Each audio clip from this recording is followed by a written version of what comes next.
ላይ ነገር ምንድነው አሁን የድሮ ግጥሙ ራሱ ለምንድን ነው አልኩኝ ለምን ምክንያት ህፃን መወለዱ አርጅቶ ሊሞት ነው የከበደ ሚካኤል ግጥም ነው እና አሁን በፊት አይታችሁ እንደሆነ ቀደም ተከተሉ ይጠበቅ ነበር ህፃን ይወለዳል ያድጋል ያረጃል ይሞታል አሁን የጋይ ሰባት መጽሐፍ ላይ አጋፋሪ እንደሻው የሚባል ካራክተር ነበሩ ሽማግሌ ናቸው ፈረስ ላይ ሆነው ሞት መጣ ሲሏቸው የሚፈረጥጡ ናቸው እና አርጅተው ማለት ነው በዚህ ዘመን ደግሞ ስታዩት እግዚአብሔር ይታረቀን እንጂ ይሄ መወለድ አለ ማደግ አለ ማርጀትን እያየነው አይደል ከዛ ወደ ሞቱ በጣም በርካታ ሲደጋገም ሁሉም በየእምነቱ በቃ እንደው ምን አጥፍተን ይሆን ከዳግም አዘን ይሰውረን ማለት ግን ግድ የሚል ይመስለኛል ነገራለን ግን ደግሞ ይሄ በእኛ አእምሮ ተመራምረን የምናገኘው ምክንያቱ ይሄ ነው የምንለው ነገር አይደለም ስለዚህ ፈጣሪ ወደደውን አደረገ በወደደ ጊዜ ወደደውን ወሰደ ይሄ ከኛ ቁጥጥር ውጪ ስለሆነ የሚሆነው ስላረገው ፈጣሪና መስግነን ያጣናቸውን እንግዲህ ነፍስ ይማር ብለን ነው ህይወት ተራችን እስኪደርስ ደግሞ መቀጠል ነው ፈጣሪ እንድታረቀን ማለት በጥንት ሞት ማለማንም አይቀርም ግን አርጅቶ ለመሞት ያብቃን ይባላል ምርቃቱም እንደዛ ነው ስለዚህ ከዛ አንፃር እንደው በቃችሁ ሀዘን ብሎ እግዚአብሔር እንዲታረቀን ሁሉም በየእምነቱ ፈጣሪውን እንዲለማመን ማለት ያህል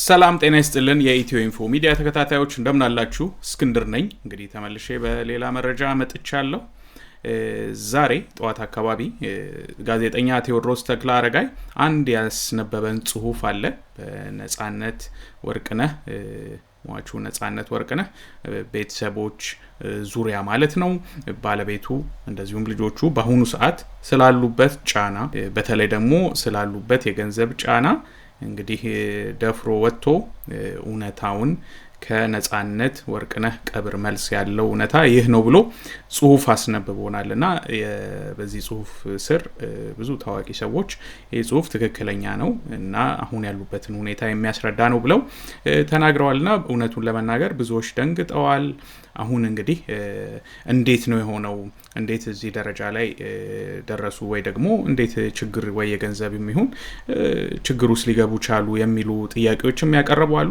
ስለዚህ ጽሁፉን አንብበውና ያለውን እውነታ እንወያይበት ይሆናል ማለት ነው እናንተም ሐሳብ አስተያየታችሁን ከስር እንድታስቀምጡ እንጠይቃለን እና ቀጥታ ወደ ጋዜጠኛ ቴዎድሮስ ተክለአረጋይ ጽሁፍ አመራለሁ ማለት ነው ጽሁፉ የሚጀምረው ከአርቲስት ነጻነት ወርቅነህ ቀብር መልስ ብሎ ነው ስለ ልጆቹ ምን ማሰብ አለብን ብሎ ይጠይቃል የነጻነት ብር ያለባችሁ ስለ ህሊናችሁ ብላችሁ ለቤተሰቦቹ ስጧቸው ብሎ ጥያቄም ያቀርባል ብድር እና ብር የወሰዱ ሰዎችን ማለት ነው ጽሁፉ በመቀጠልም የአርቲስት ነጻነት ወርቅነህ ህልፈት ከተሰማ ዛሬ 12ኛ ቀኑ ነው ቀኑ በጨመረ ቁጥር ቀስ በቀስ እያልን ስለሱ ማሰባችንን እየቀነሰን እንመጣለን ከጥቂት ወዳጆቹ በቀር ድንኳኑ ባዶ መሆን የጀመረው ገና በሰለስቱ ማግስት ጀምሮ ነው እንግዲህ ባለቤቱ ከሌለ ሁሉም ነገር በነበረበት አይቀጥልም ባለፈው ስለ ሰይፉ ፋንታሁን ነጻነትን በህመሙ ወቅት ማገዝ ስጽፍ ነጻነት ገንዘብ መቻጣና ነው የሚታገዘው ብላችሁ የጮሃችሁ ነበራችሁ እንግዲህ ቁርጡን እወቁት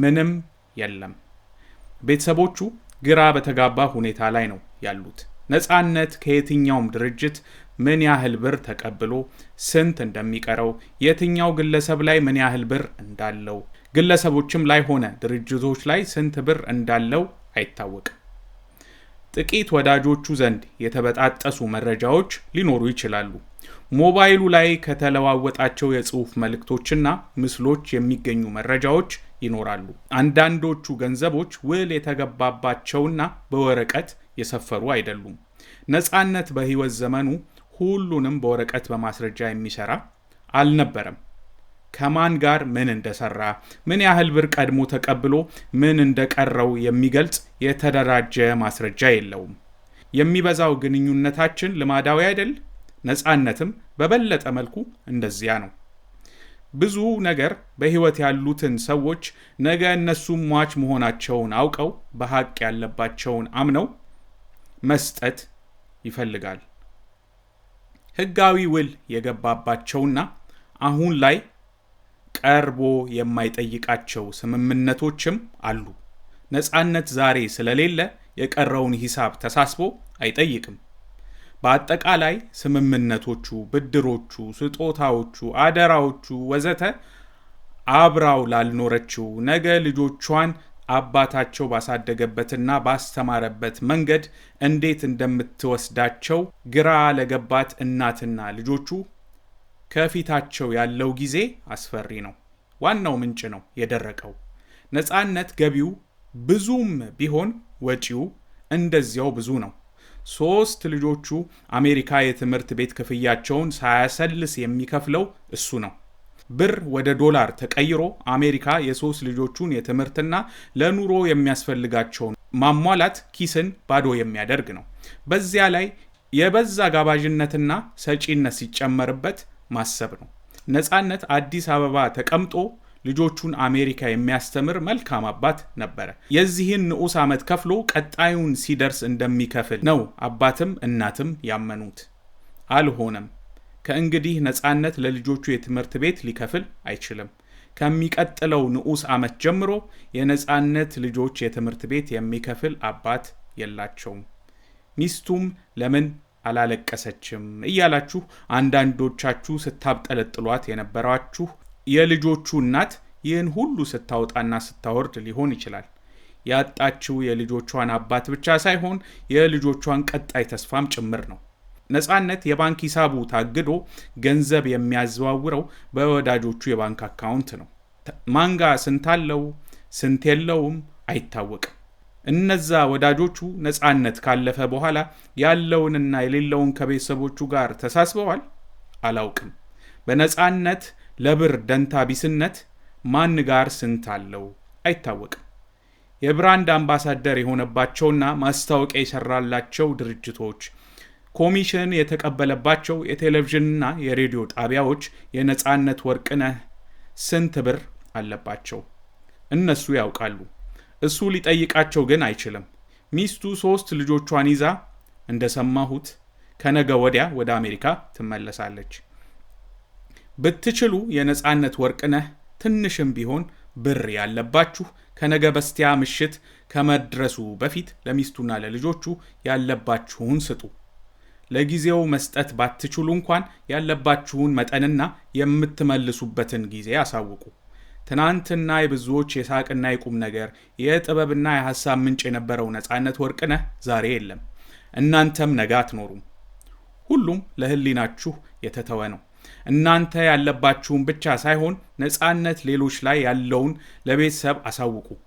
እውነት ነፃነትን የምትወዱት ከሆነ የግድ ደግሞ ብድር ወይም ዕዳ ብቻ አይደለም ሊኖርባችሁ የሚገባው። አብሯችሁ የሰራ የምትወዱት የምታደንቁት በስራዎቹ የተጠቀማችሁ ከወዳጅነቱ ያተረፋችሁ ሁሉ ስለ ልጆቹ አስቡ። ነፃነት አስቀምጦት ያለፈ እሱም ባይኖር ልጆቹ የሚጠቀሙበት ሀብት ንብረት የለውም። ፍቅር ነው የነበረው።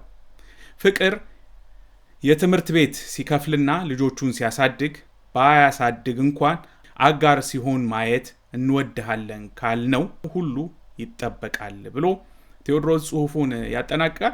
ይሄ ጽሁፍ ብዙዎች ጋር ድንጋጤን ነው የፈጠረው። ከዚህ ጽሁፍ ጋር በተያያዘ ማለት ነው በጋዜጠኛ በቃል አላምረው ለልጆቹ ድጋፍ ማድረጊያ አካውንቶች ይከፈቱ፣ በአገር ውስጥ በውጭ ይከፈትና ይተዋወቅ፣ ሰው ይረዳል ብዬ አስባለሁ። አሁን ሳይረሳ ይህን ማድረግ አለብን ብሏል። አዳነች ወልደ ገብርኤልም እንግዲህ የመጨረሻ ላይ ነፃነትን ኢንተርቪው ያደረገችው ታዋቂዋ አርቲስት አዳነች ወልደ ገብርኤልም እንደዚሁ ገብታ ቴዲዬ በፈጣሪ ያክብርህ ወሳኝና አስፈላጊ መልእክት ነው ብላ የተጋራው መልእክት እውነተኛነቱን አረጋግጣለች ማለት ነው። ብዙዎች ዘንድ ይሄ ጽሁፍ ላይ የሰፈሩ አንዳንድ ነገሮች አስደንጋጭና አወዛጋቢ ሆነው አግኝተውታል። አንዳንዶቹ ፍጹም ከባድ ነው፣ የዚህ ጽሁፍ መልእክት እጅግ አወዛጋቢ ነው ብለዋል። እንግዲህ ሳነበው እናንተም አስተውላችሁ ከነበረ ማለት ነው በተለይ እዚህ ፓርት ላይ ያለው ነፃነት የባንክ ሂሳቡ ታግዶ ገንዘብ የሚያዘዋውረው በወዳጆቹ ባንክ አካውንት ነበር የሚለውም በቂ ማብራሪያ በሌለበት ሁኔታ በዚህ ዘንድ ሲቀመጥ ለሚያነበው ሰው ወይ ደግሞ ለሚሰማው ሰው አስደንጋጭ ነው። ለምንድን ነው ያንን የሚያክል ብዙ ድርጅት የሚያስተዳድር ብዙ ውሎችን እየፈጸመ ስራ ሲሰራ ላለፉት 10 ዓመታት የቴሌቪዥን ሆስት እንደዚሁም ትልቅ የማስታወቂያ ባለሙያ የነበረ ሰው የባንክ ሂሳቡ ታግዶ ገንዘብ የሚያዘዋውረው በጓደኞቹ አካውንት ነበር ማለት ምን ማለት ነው? ይሄ እንግዲህ ባልተብራራበት ሁኔታ ብዙዎችን አወዛግቧል። እንደነገርኳችሁ ነጻነት ብዙ ወጪና ብዙ ገቢ የነበረው ሰው ነው። እውነት ነው። ልጆቹን ውጭ ሀገር የሚያስተዳድር ሰው ብዙ ወጪ ይጠበቅበታል። ያ ማለት ልጆቹ ከሚኖሩበት ቤት የሚበሉት ምግብ፣ ከሚለብሱት ልብስ ጀምሮ እስከ የሚማሩበት ትምህርት ቤት ክፍያ ማለት ነው። ያ ቀላል ወጪ አይደለም። እዚህ ላይ እንደተነገረው ወደ ኢትዮጵያ ወደ አሜሪካ ብር ተቀይሮ ወደዛ ሀገር እየተላከ ልጆቹን ያስተዳድር እንደነበር ነው የተገለጸው። ስለዚህ በአሁኑ ሰዓት ነጻነት እንግዲህ ሲያርፍ ልጆቹ ባለቤቱ ጋር ያለው ትልቅ ያልተጠበቀ ዱብዳ ነው ማለት ነው። ይሄንን ለመረዳት እንግዲህ የሚከብድ ነገር ነው ብዬ አላስብም። ብዙዎች እንዴት ነው ውጭ ሀገር አይደለ ወይ የሚኖሩት፣ ባለቤቱን ብትሆን እዛ ልሰራ ትችላለች እና ችግር ውስጥ አይደለም ብለው የሚያስቡ አሉ። አይደለም። የህይወት ነገር በአንድ ሌሊት የሚቀየር ነው። የቤቱ ማገር የሆነ ሰው፣ ለቤቱ ገንዘብ የሚያመጣ ሰው፣ በተለይ ደግሞ አባወራ፣ ብዙ ጊዜ አባቶች በሚሞቱበት ሰዓት የቤተሰብ ህይወት በአንድ ጊዜ ነው፣ በአንድ ሌሊት ነው የሚገለበጠውና ምንም ይሄንን ለማወቅ ብዙ ፈላሰፍም አያስፈልግም፣ ብዙም ማሰብ የሚፈልግ ጉዳይ አይደለም። እንግዲህ ሌላው ደግሞ ነጻነት ብዙ የሚያፈራቸው ሀብቶች የሉትም። በቃ ያለውን ገንዘብ አይዘር ለልጆቹ ሲልም ደግሞ ለጓደኞቹ ጋር እየተጠቀመ ነው ያሳለፈው ህይወቱን ይላል። አሁን እንግዲህ ከዚህ ሊማሩ የሚችሉ አንዳንድ ሰዎች ካሉ ትምህርት ሊወስዱበት ይችላሉ። ያው በህይወት ዘመን ስንሰራ ለራሳችን የሚሆኑ ነገሮች ማስቀመጥ፣ ለልጆቻችን ሊተርፉ ይችላሉ ብለን የምናስባቸውን ነገር ለማስቀመጥ መጣር ነው። በእርግጥ ሁላችንም ያንን ለማድረግ አቅሙ ከፈቀደ ነው ያንን ማድረግ የምንችለው።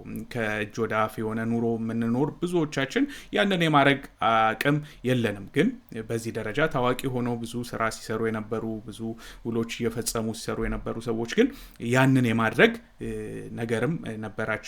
ከዛ በላይ ደግሞ እኔ እንደውም ኢትዮጵያ ውስጥ ቢለመድ ብዬ የምለው የህይወት ኢንሹራንስ ነው። የህይወት ኢንሹራንስ በጣም ብዙ ነገር ይመልሳል። አሁን የህይወት ኢንሹራንስ የገባ ሰው ያ ሰው በተፈጥሮ ሊሆን ይችላል፣ በአደጋም ሊሆን ይችላል። እንደዚሁ ህይወቱ ሲያልፍ ለቤተሰቦቹ በኢንሹራንስ መልክ የሚሰጥ ገንዘብ ይኖራል እና በየወሩ የሆነ ገንዘብ እየቆጠቡ በዚህ አይነት ችግር ጊዜ ለቤተሰቦቹ የሚተርፍ እንደዚሁ ሰው እጅ ከማየት በኢንሹራንስ መልክ ገንዘብ ያገኛሉ። ይሄ ውጭ ሀገር ላይ በጣም የተለመደ ነገር ነው። የህይወት ኢንሹራንስ የሚሸጡ ትልልቅ ባንኮች፣ የኢንሹራንስ ካምፓኒዎች አሉ። ያም ማድረግ ይቻላል። የህይወት ኢንሹራንስ ለመግዛት ብዙ ገንዘቡ እንደውም ብዙም አይደለም፣ እንደምንገምተው በጣም ብዙ ብር የሚከፈልበት ጉዳይ አይደለም። ከዛ ጋር ተያይዞ በነጻነት ወርቅነህ ባለቤት ላይ የተነሳው ነገር በጣም የሚያሳዝንና እውነት መነሳትም የሌለበት ጉዳይ ነው። በአሁኑ ሰዓት እሷ ያለችበትን ሁኔታ የሚያውቀው እሷና ፈጣሪ ብቻ ናቸው። የነጻነት ወርቅነህ ባለቤት በአሁኑ ሰዓት ሰማይና ምድሩ የተገለባበጠባት የደነገጠች ሴት እናት ነች። ባሏን ያጣች፣ ከዚህ በኋላ ደግሞ እዚህ ጽሁፉ ላይ እንዳነበብኩላችሁ ለልጆቿ የትምህርት ቤት ክፍያ፣ ወርሃዊ ክፍያ፣ የቤት ኪራይ ሊሆን ይችላል፣ የሞርጌጅ ክፍያ፣ በጣም ብዙ ነገር ምን ማድረግ እንዳለባት የማታቅ እናት ነች። በድንጋጤ ላይ ያለ እናት፣ ሀዘን ላይ ያለ እናት፣ እንደው የማያውቋ ሰዎች የመጡ አፏን ለምን ሸፈነች፣ ለምን አላለቀሰችም ብሎ ማለት በጣም ተገቢ አይደለም። እዚህ ምስል ላይ እንደምታዩት ራሷን እስከ መሳት ብላ ነው ስታለቅስ የነበረው። ይሄንን ምስል ማንም ሲያጋራና የሷን ሀዘን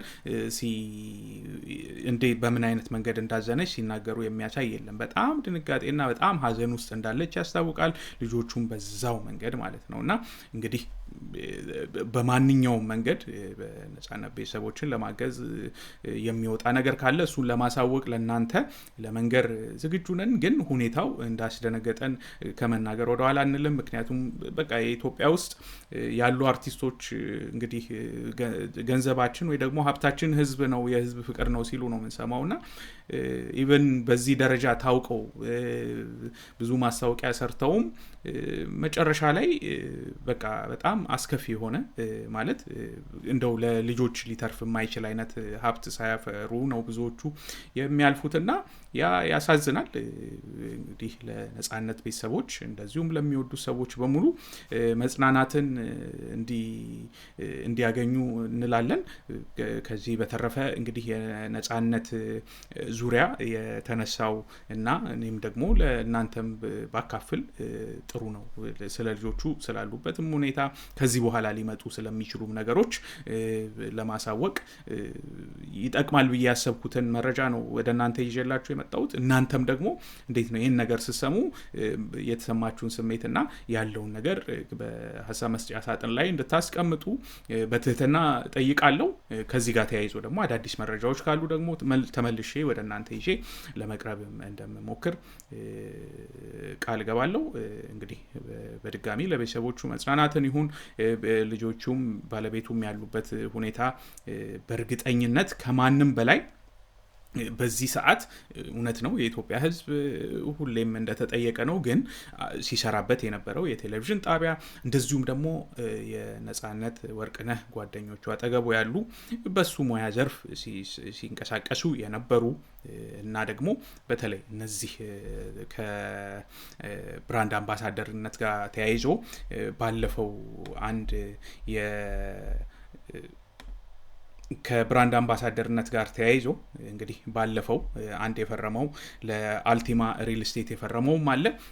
እነሱም ግልጽ ሆነው ወጥተው አይ የፈጸምነው ውል ይሄ ነው፣ ግን ውሉ ላይ ደግሞ እንግዲህ ያ ውል አድራጊ አካል በህይወት ከሌለ ውሉ ይቋረጣል አይቋረጥም የሚለውን በህግ ታይቶ የመከፈል ያለበትም ክፍያ ቢከፈልና እንግዲህ እንደዚህ ከባድ ችግር ውስጥ እንዳሉ እየተነገረ ያለው ቤተሰቦቹ ማለት አሁን ኢሚዲየትሊ ሳይሆን ቀጣዩ ጊዜያቸው ከባድ ሊሆንባቸው ስለሚችል ማገዝ ያለባቸው አካላት ሁሉ እንዲያግዟቸው ጥሪ እናቀርባለን። በተለይ ደግሞ የቴሌቪዥን ጣቢያው እንደዚሁም አጠገቡ ያሉ እንደዚሁ ባለ ሀብት የሚባሉ ጓደኞቹ እንዲረባረቡ ጥሪ እናቀርባለን ማለት ነው።